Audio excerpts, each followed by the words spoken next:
Assalamualaikum warahmatullahi wabarakatuh. Bagaimana kabarnya hari ini?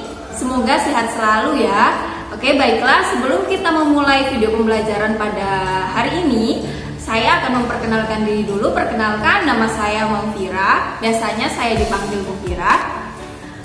Sebelum kita lanjut ke pembelajaran, mari kita membaca doa agar pembelajaran yang kita pelajari hari ini bisa bermanfaat untuk kita semua. Bismillahirrahmanirrahim. Terima kasih. Oke, selanjutnya pada pembelajaran kali ini kita akan belajar tentang identitas dan Pancasila. Ya, apa sih identitas? Identitas adalah sinonim dari jati diri. Dalam Kamus Bahasa Indonesia atau KBBI, jati diri diartikan sebagai keadaan atau ciri khusus seseorang. Identitas itu ada dua macam, yaitu identitas individu dan identitas kelompok. Apa sih identitas individu? Identitas individu ya artinya identitas yang dimiliki oleh seorang individu. Sedangkan identitas kelompok artinya identitas yang dimiliki oleh kumpulan individu di mana memiliki ciri yang sama. Biasanya bisa disebut dengan ras. Baik identitas individu maupun kelompok, keduanya bisa didapat secara alamiah dan terbentuk secara sosial. Lalu apa sih hubungannya dengan Pancasila? Hubungannya dengan Pancasila, negeri kita ini kan adalah negeri yang penuh dengan keberagaman. Keberagaman tersebut adalah identitas kita. Semua disatukan melalui Pancasila, di mana Pancasila sangat menghargai keberagaman yang ada di negeri kita tercinta ini. Pancasila sendiri muncul dari tradisi masyarakat Indonesia yang sudah ada sejak zaman dahulu.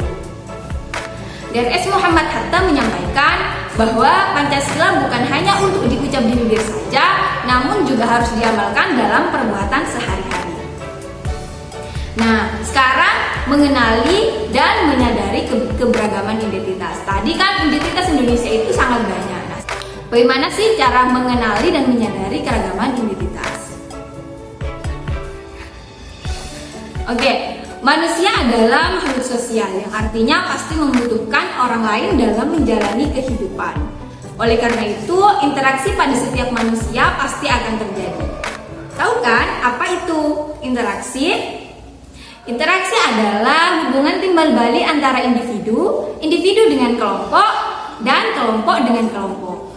Melalui interaksi tersebut, tentu saja kita akan mengenal satu sama lain. Cara lain untuk mengenal satu sama lain yaitu dengan bersosialisasi. Lalu apa sih sosialisasi itu? Sosialisasi adalah penanaman atau penyebaran adat, nilai, cara pandang atau pemahaman yang dilakukan oleh satu generasi kepada generasi berikutnya dalam suatu masyarakat. Oleh karena itu, tidak heran bahwa Indonesia memiliki banyak sekali suku, bangsa, ras, agama, bahasa, adat istiadat, dan sebagainya. Nah, itu yang disebut dengan identitas primordial. Nah, sekarang apa sih identitas primordial? Secara mudahnya, identitas primordial itu bisa diartikan adalah identitas suatu kelompok yang memiliki ciri sama. Hebatnya bangsa ini meski keberagaman tapi tetap bisa bersatu sebagai sebuah negara yang kuat melalui semangat Bhinneka Tunggal Ika. Sebagai semboyan negara kita ini, semua keberagaman tersebut dapat bersatu. Maka muncullah identitas lain yang disebut dengan identitas nasional.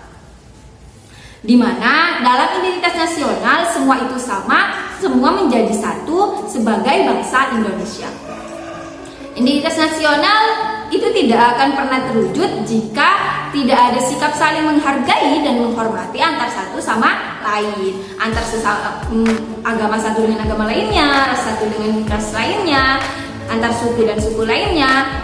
Itu maka harus saling menghargai dan menghormati. Jadi jangan pernah merendahkan orang lain yang berbeda dengan kita ya. Oke, selanjutnya kolaborasi antar budaya di Indonesia. Dalam perjalanannya, menyatukan seluruh keberagaman yang ada itu tidak mudah. Karena itu harus dari niat hati setiap individu.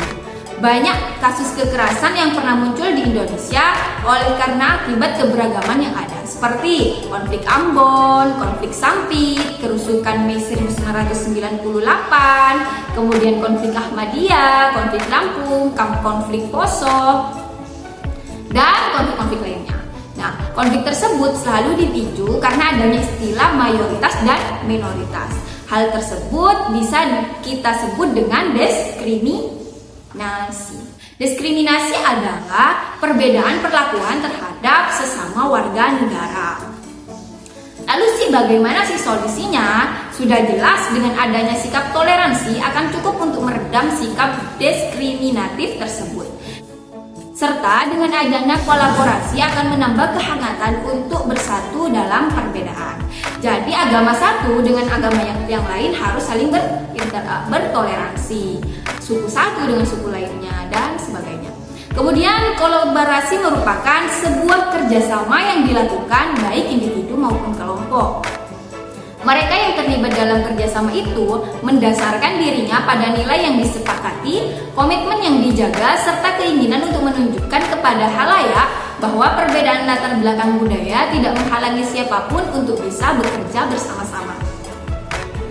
Nah, pertukaran budaya di pentas global. Setelah kita memahami makna kolaborasi, maka langkah selanjutnya adalah membanggakan identitas nasional ke kancah internasional. Yap, kita sebagai generasi penerus bangsa harus mau dan mampu untuk mempertahankan kebudayaan yang kita miliki.